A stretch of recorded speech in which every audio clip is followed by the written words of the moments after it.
ॐ श्रीगणेशाय नमः। अथ श्री सत्यनारायण व्रतकथा। अथ प्रथमोऽध्यायः। श्रीव्यास उवाच।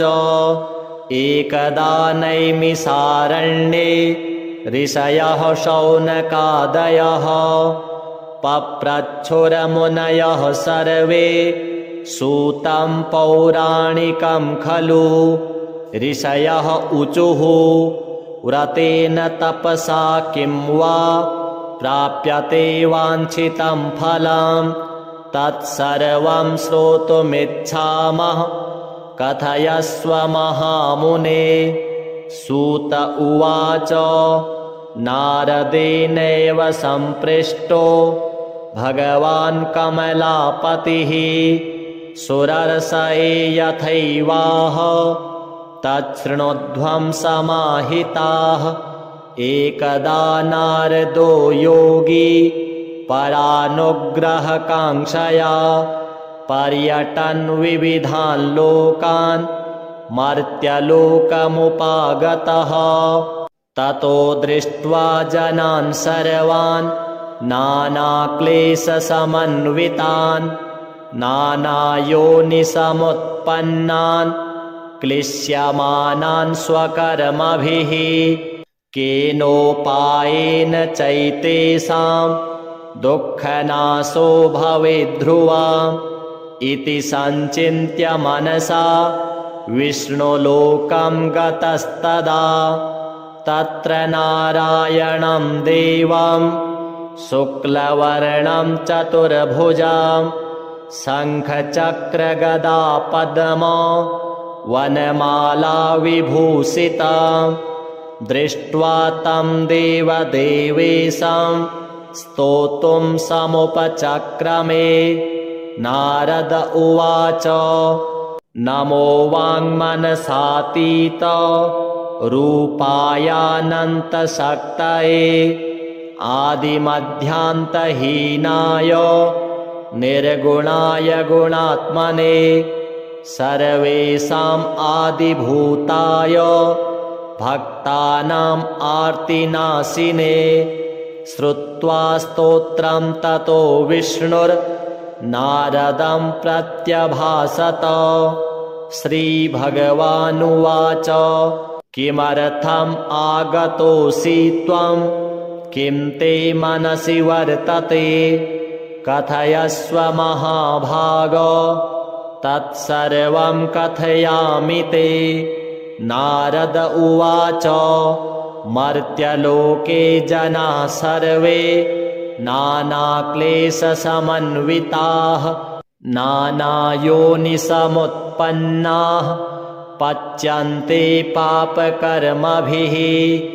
तत्कथं समयेन्नाथ लघूपायेन तद्वद।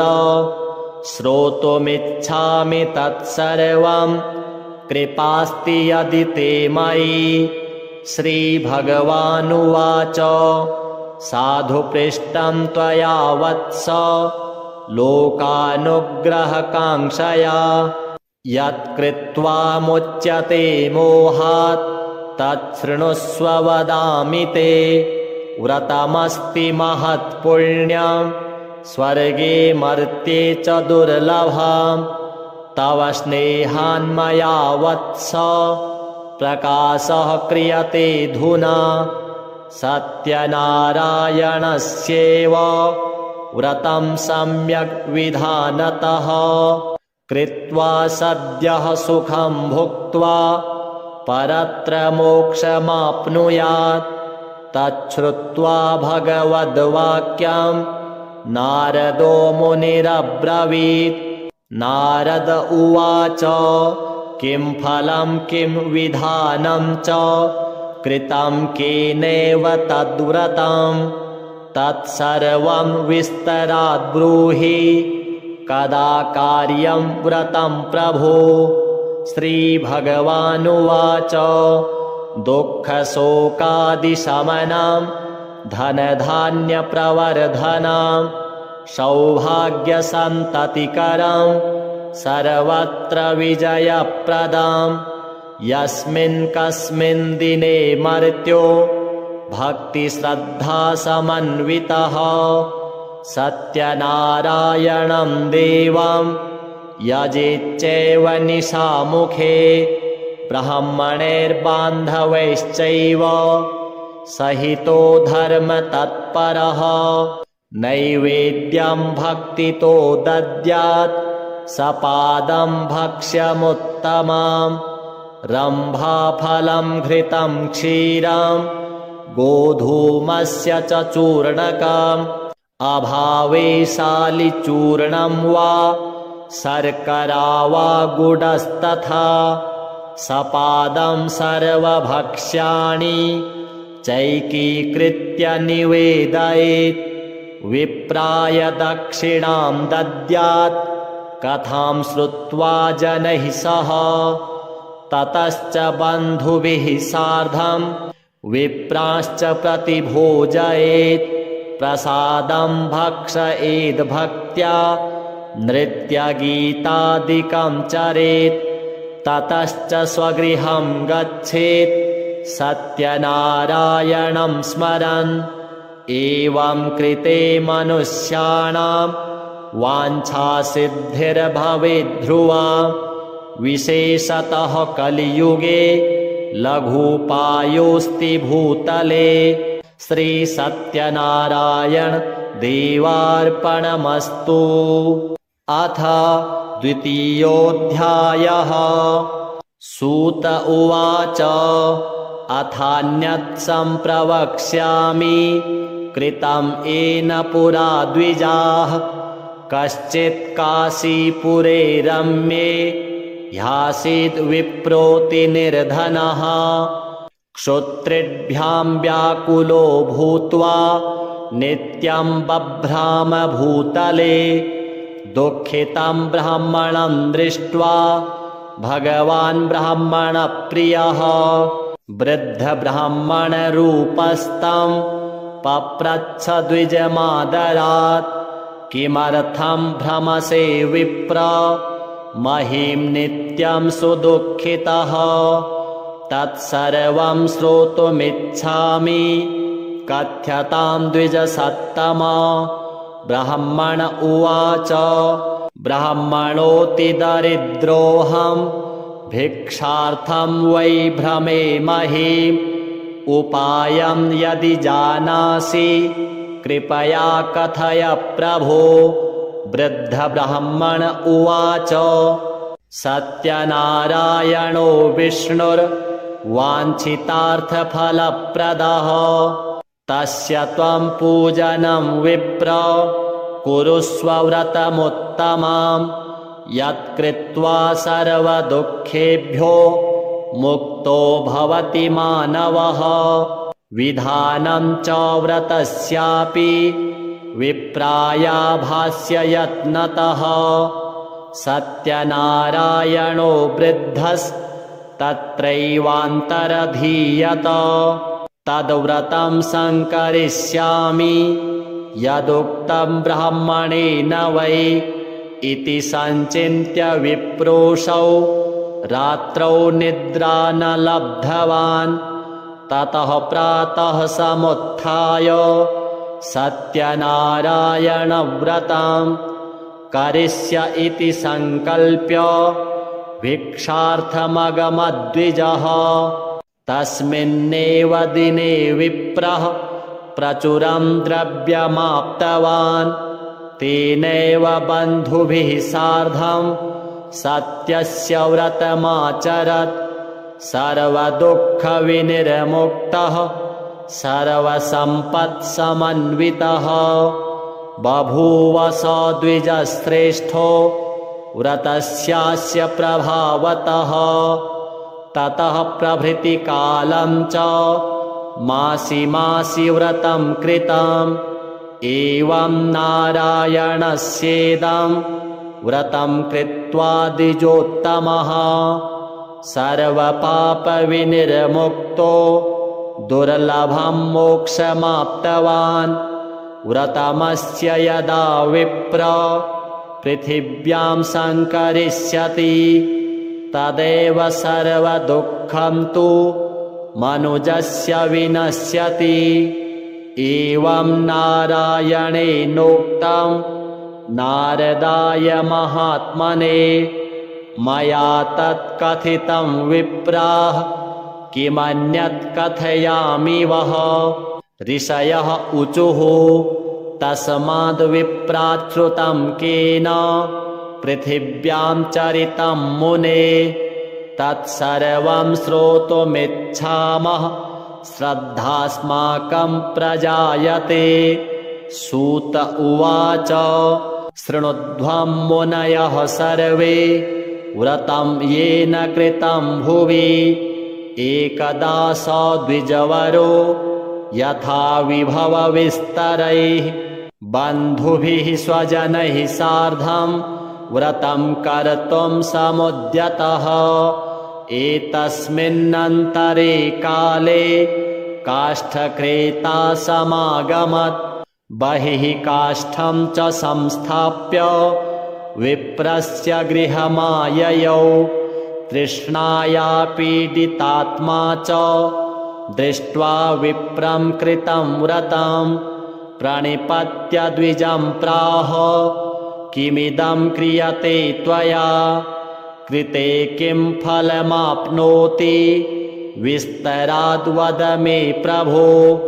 विप्र उवाच सत्यनारायणेस्येदं व्रतं सर्वेप्सितप्रदं तस्य प्रसादान्मे सर्वं धनधान्यादिकं महत् तस्मात् एतद्व्रतं ज्ञात्वा काष्ठक्रेतातिहर्षितः पपौ जलं प्रसादं च भुक्त्वा स नगरं ययौ सत्यनारायणं देवं मनसा इत्यचिन्तयत् काष्ठं विक्रयतो ग्रामे प्राप्यते चाद्य यद्धनम् तेनैव सत्यदेवस्य करिष्ये व्रतमुत्तमम् इति संचिन्त्य मनसा काष्ठं धृत्वा तु मस्तके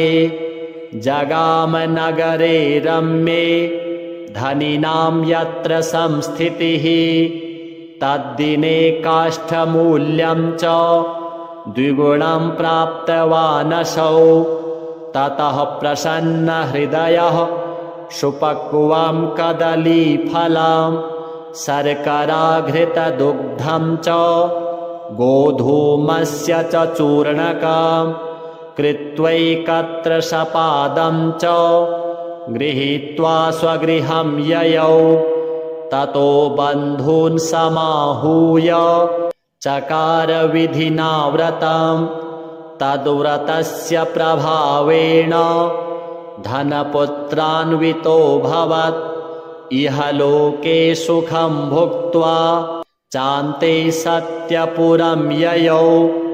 अथ तृतीयोऽध्यायः।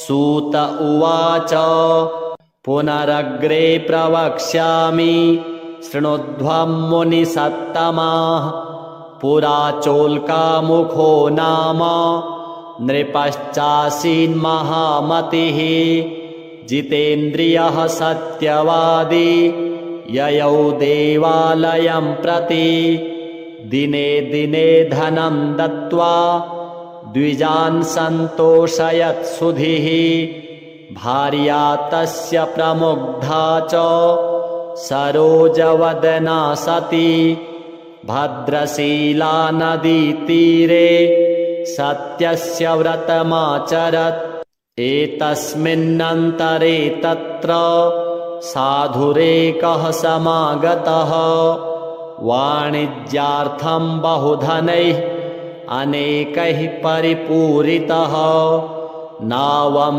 संस्थाप्य तत्तीरे जगाम नृपतिं प्रति दृष्ट्वा सौव्रतिनं भूपं प्रपच्छ विनयान्वितः साधुरुवाच किमिदं कुरुषे राजन् भक्तियुक्तेन चेतसा प्रकाशं कुरु तत्सर्वं श्रोतुमिच्छामि साम्प्रतं। राजोवाच पूजनं क्रियते साधो विष्णोरतुलतेजसः व्रतं च स्वजनैः सार्धं पुत्राद्यावाप्तिकाम्यया। भूपस्य वचनं श्रुत्वा साधुः प्रोवाच सादरं सर्वं कथय मे राजन् करिष्येऽहं तवोदितं। ममापि सन्ततिर्नास्ति हेतस्माञ्जायते ध्रुवां ततो निवृत्य वाणिज्यात् सानन्दो गृहमागतः। भार्यायै कथितं सर्वं व्रतं सन्ततिदायकं तदा व्रतं करिष्यामि यदा मे सन्ततिर्भवेत् इति लीलावतीं प्राह। पत्नीं साधुः ससत्तमः एकस्मिन् दिवसे तस्य भार्या लीलावती सती भर्तृयुक्तानन्दचित्त अभवद्धर्मपरायणा। गर्भिणी सा भवत्तस्य भार्या सत्यप्रसादतः। दशमे मासि वै तस्याः कन्यारत्नमजायत। दिने दिने सा ववृधे शुक्लपक्षे यथा शशि नाम्ना कलावती चेति तन्नामकरणं कृतं। ततो लीलावती प्राह स्वामिनं मधुरं वचः न करोषि किमर्थं वै पुरा संकल्पितं व्रतं। साधुरुवाच विवाहसमये त्वस्याः करिष्यामि व्रतं प्रिये इति भार्यां समाश्वास्य जगाम नगरं प्रति। ततः कलावती कन्या ववृधे पितृवेश्मनि दृष्ट्वा कन्यां ततः साधुर्नगरे सखिभिः सह मन्त्रयित्वा द्रुतं दूतं प्रेषयामास धर्मवित्। विवाहार्थं च कन्याया वरं श्रेष्ठं विचारय। तेनाज्ञप्तश्च दूतोऽसौ काञ्चनं नगरं ययौ। तस्मादेकं वणिक्पुत्रं समादाय गतो हि सः। दृष्ट्वा तु सुन्दरं बालं वणिक्पुत्रं गुणान्वितं ज्ञातिभिर्बन्धुभिः सार्धं परितुष्टेन चेतसा दत्तावान् साधुपुत्राय कन्यां विधिविधानतः।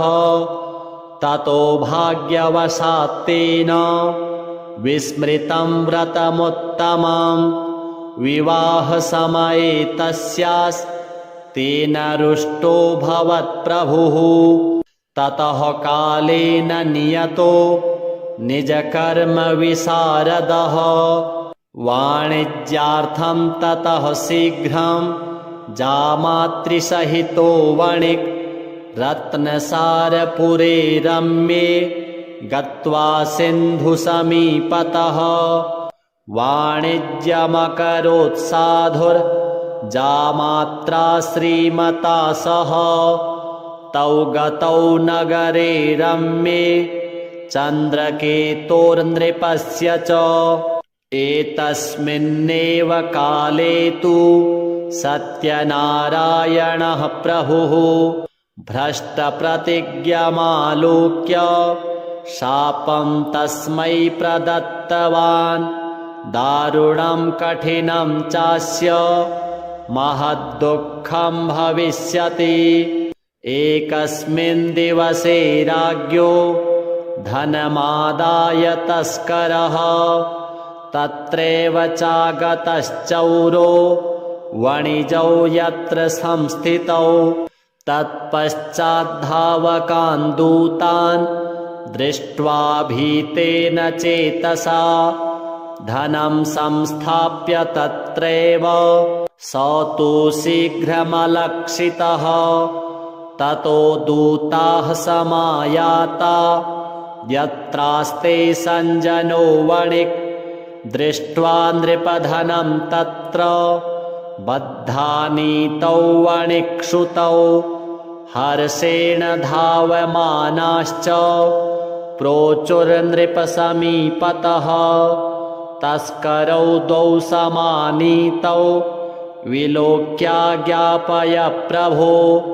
राज्ञा ज्ञप्तास्ततः शीघ्रं दृढं बद्ध्वा तु तावुभौ स्थापितौ द्वौ महादुर्गे कारागारे विचारतः मायया सत्यदेवस्य न श्रुतं कैस्तयोर्वचः अतस्तयोर्धनं राज्ञा गृहीतं चन्द्रकेतुना तच्छापाच्च तयोर्गेः भार्या चैवातिदुःखिता चौरेणापहृतं सर्वं गृहे यच्च स्थितं धनम् आधिव्याधिसमायुक्ता क्षुत्पिपासातिदुःखिता अन्नचिन्तापरा भूत्वा बभ्राम च गृहे गृहे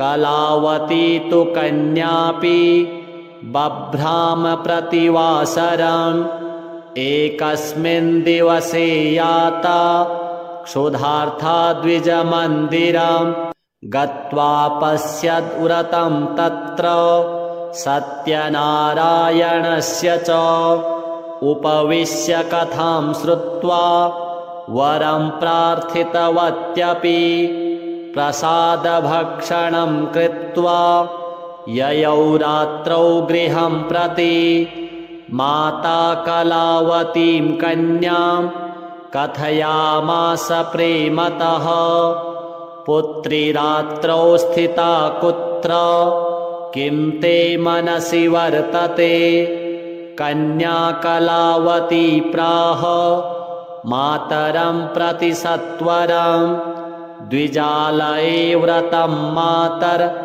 दृष्टं वाञ्छितसिद्धिदा तच्छ्रुत्वा कन्यका वाक्यं व्रतं कर्तुं समुद्यता सा मुदा तु वणिग्भार्या सत्यनारायणस्य च व्रतं चक्रे सेव साध्वी बन्धुभिः स्वजनैः सह भर्तृजामातरौ क्षिप्रम् आगच्छेतां स्वमाश्रमम् अपराधं च मे भर्तुर्जामातुः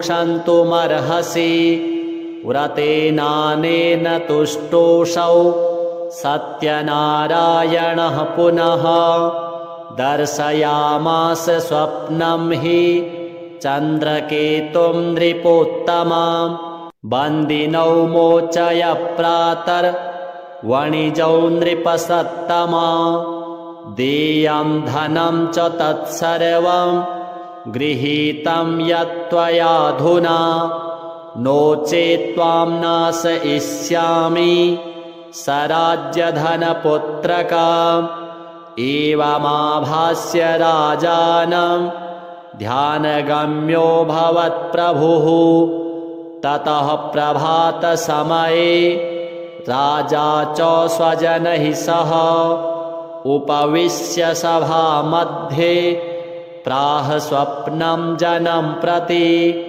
बद्धौ महाजनौ शीघ्रं मोचय द्वौ वणिक्षुतौ इति राज्ञो वचः श्रुत्वा मोचयित्वा महाजनौ समानीय नृपस्याग्रे प्राहुस्ते विनयान्विताः आनीतौ द्वौ वणिक्पुत्रौ मुक्तौ निगडबन्धनात् ततो महाजनौ नत्वा चन्द्रकेतुं नृपोत्तमां स्मरन्तौ पूर्ववृत्तान्तं नो चतुर्भयविह्वलौ राजावणिक्षुतौ वीक्ष्य वचः प्रोवाच सादरं देवात् प्राप्तं महद्दुःखम् इदानीं नास्ति वै भयम् तदा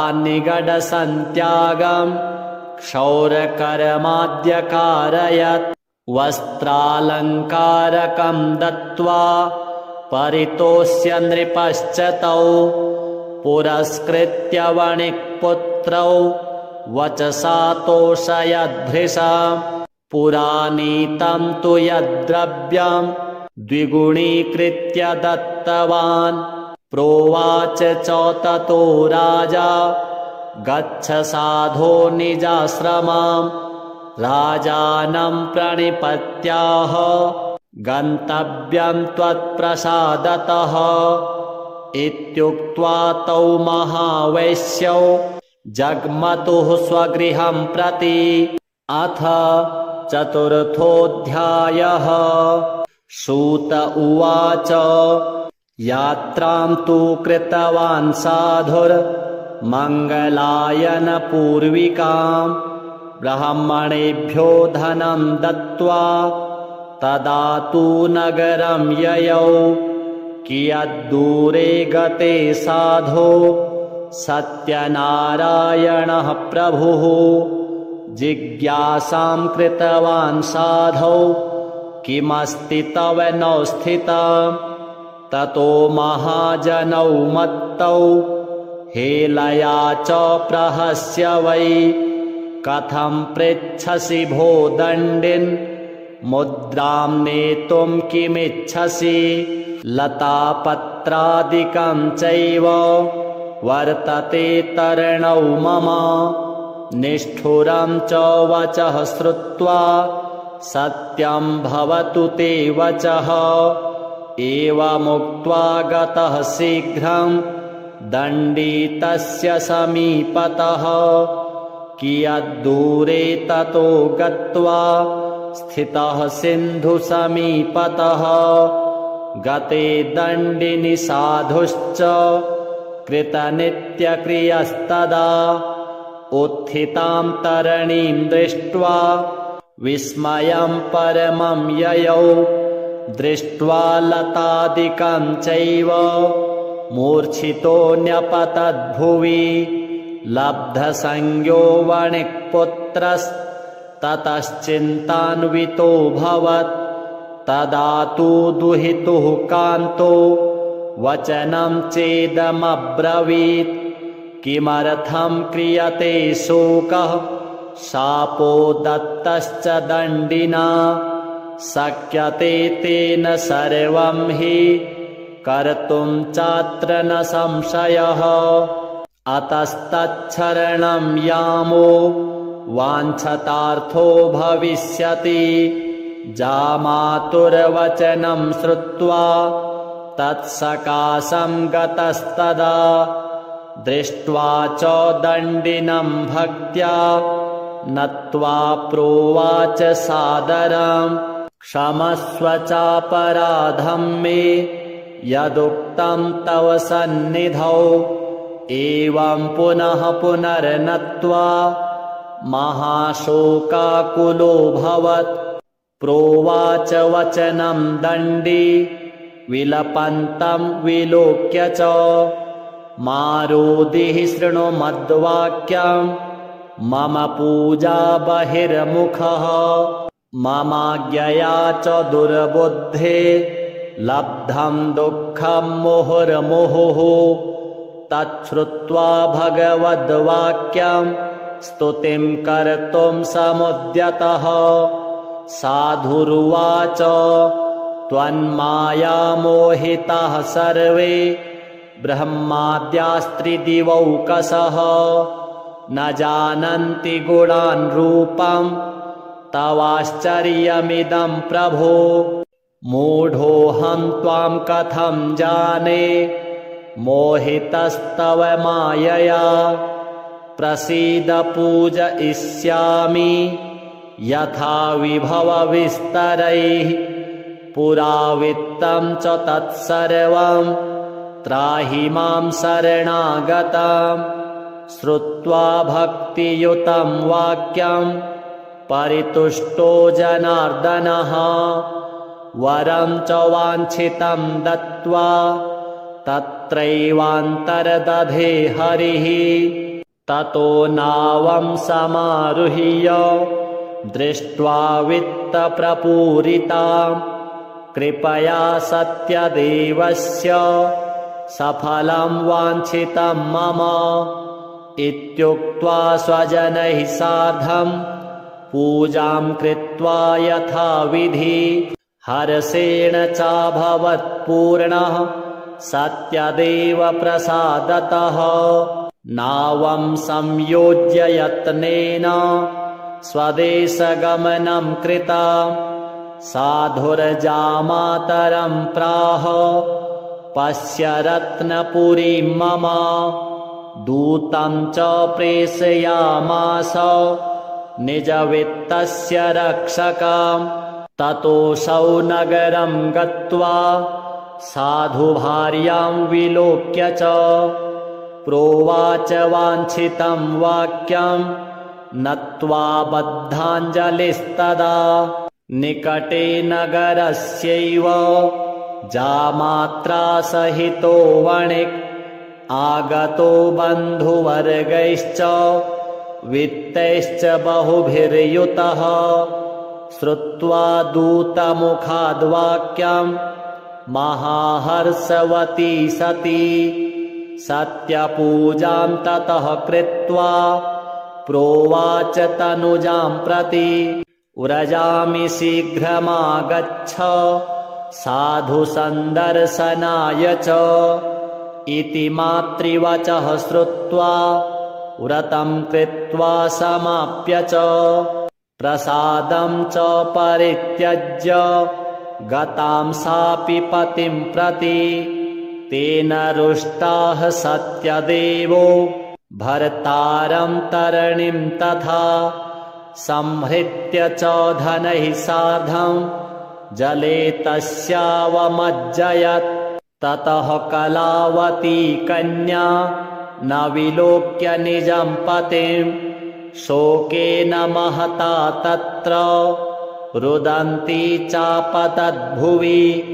दृष्ट्वा तथा विधां नावं कन्यां च बहु दुःखितां भीतेन मनसा साधुः किमाश्चर्यमिदं भवेत् चिन्त्यमानाश्च ते सर्वे बभूवुस्तरिवाहकाः ततो लीलावती कन्यां दृष्ट्वा सा विह्वलाभवत् विललापाति दुःखेन भर्तारं चेदमब्रवीत् इदानीं नौकया सार्धं कथं सोऽभूदलक्षितः न जाने कस्य देवस्य हेलया चैव साहृता सत्यदेवस्य माहात्म्यं ज्ञातुं वा केन शक्यते इत्युक्त्वा विललापैव ततश्च स्वजनैः सह ततो लीलावती कन्यां क्रोडे कृत्वा रुरोदः ततः कलावती कन्या नष्टे स्वामिनि दुःखिता गृहीत्वा पादुके तस्य अनुगतुं च मनोदधे कन्यायाश्चरितं दृष्ट्वा सभार्यः सज्जनो वणिक् अतिशोकेन सन्तप्तश्चिन्तयामास धर्मवित् हृतं वा सत्यदेवेन भ्रान्तोऽहं सत्यमायया सत्यपूजां करिष्यामि यथा विभवविस्तरैः इति सर्वान् समाहूय कथयित्वा मनोरथं नत्वा च दण्डवद्भूमौ सत्यदेवं पुनः पुनः ततस्तुष्टः सत्यदेवो दीनानां परिपालकः जगाद्वचनं चैनं कृपया भक्तवत्सलः त्यक्त्वा प्रसादं ते कन्या पतिं द्रष्टुं समागता अतो दृष्टो भवत्तस्याः कन्यकायाः पतिर्ध्रुवा गृहं गत्वा प्रसादं च भुक्त्वा सा याति चेत् पुनः लब्धभर्तृसुता साधो भविष्यति न संशयः कन्यका तादृशं वाक्यं श्रुत्वा गगनमण्डलात् क्षिप्रं तदा गृहं गत्वा प्रसादं च बुभोज सा पश्चात् सा पुनरागत्य ददर्श स्वजनं पतिं ततः कलावती कन्या जगाद पितरं प्रति इदानीं च गृहं याहि विलम्बं कुरुषे कथम् तच्छ्रुत्वा कन्यका वाक्यं सन्तुष्टो भूद्वणिक्षुतः पूजनं सत्यदेवस्य कृत्वा विधिविधानतः धनैर्बन्धुगणैः सार्धं जगाम निजमन्दिरं पौर्णमास्यां च सङ्क्रान्तौ कृतवान् सत्यस्य पूजनम् इहलोके सुखं भुक्त्वा चान्ते सत्यपुरं ययौ। जय जय श्री स्कंदपुराणे रेवाखण्डे श्री सत्यनारायण व्रतकथायां चतुर्थः अथ पञ्चमोऽध्यायः। सूत उवाच अथान्यच्च प्रवक्ष्यामि शृणुध्वं मुनिसत्तमाः। आसीत् तुङ्गध्वजो राजा प्रजापालन तत्परः प्रसादं सत्यदेवस्य त्यक्त्वा दुःखमवापसः।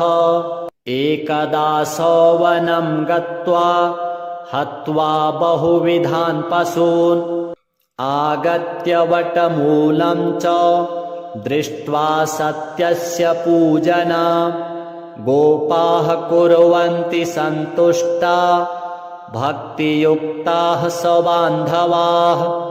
राजा दृष्ट्वा तु दर्पेण न गतो न ननाम सः। ततो गोपगणाः सर्वे प्रसादं नृपसन्निधौ संस्थाप्य पुनरागत्य भुक्त्वा सर्वे यथेप्सितं। ततः प्रसादं सन्त्यज्य राजा दुःखमवापसः। तस्य पुत्रशतं नष्टं धनधान्यादिकं च यत् सत्यदेवेन तत्सर्वं नाशितं मम निश्चितम्। अतस्तत्रैव गच्छामि यत्र देवस्य पूजनं मनसा तु विनिश्चित्य ययौ गोपालसन्निधौ।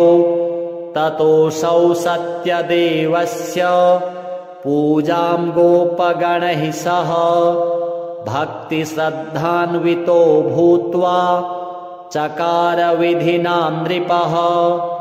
सत्यदेवप्रसादेन धनपुत्रान्वितोऽभवत्। इहलोके सुखं भुक्त्वा चान्ते सत्यपुरं ययौ। य इदं कुरुते सत्य व्रतं परमदुर्लभं शृणोति च कथां पुण्यां भक्तियुक्तः फलप्रदां। धनधान्यादिकं तस्य भवेत् सत्यप्रसादतः। दरिद्रो लभते वित्तं बद्धो मुच्येत बन्धनात् भीतो भयात् प्रमुच्येत सत्यमेव न संशयः ईप्सितं च फलं भुक्त्वा चान्ते सत्यपुरं व्रजेत् इति वः कथितं विप्राः सत्यनारायणं व्रतं यत्कृत्वा सर्वदुःखेभ्यो मुक्तो भवति मानवः विशेषतः कलियुगे सत्यपूजा फलप्रदा केचित् कालं वदिष्यन्ति सत्यमीशं तमेव च सत्यनारायणं केचित् सत्यदेवं तथा परे नानारूपधरो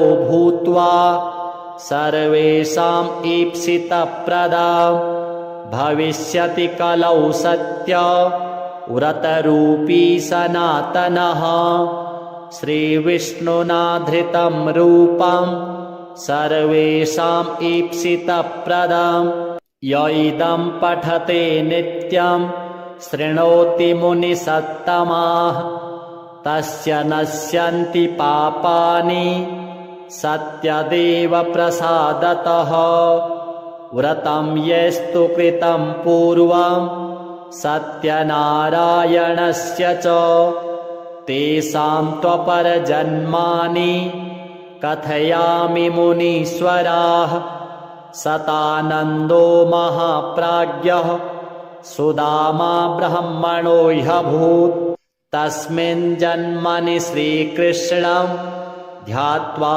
मोक्षमवापः काष्ठभारवहो भिल्लो गुहराजो बभूवः तस्मिन् जन्मनि श्रीरामं सेव्यमोक्षं जगाम वै उल्कामुखो महाराजो नृपो दशरथोऽभवत् श्रीरङ्गनाथं सम्पूज्य श्रीवैकुण्ठं तदागमत् धार्मिकः सत्यसन्धश्च साधुरमोरध्वजोऽभवत् देहार्धं क्रकचैश्छित्त्वा दत्त्वा मोक्षमवापः तुङ्गध्वजो महाराजः स्वायम्भुवोऽभवत् किल सर्वान् भागवतान् कृत्वा श्रीवैकुण्ठं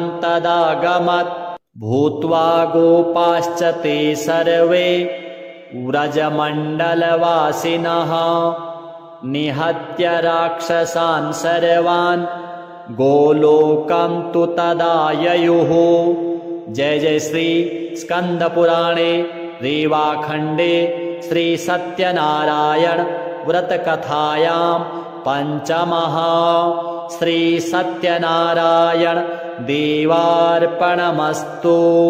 बोल सत्यनारायण भगवान की जय।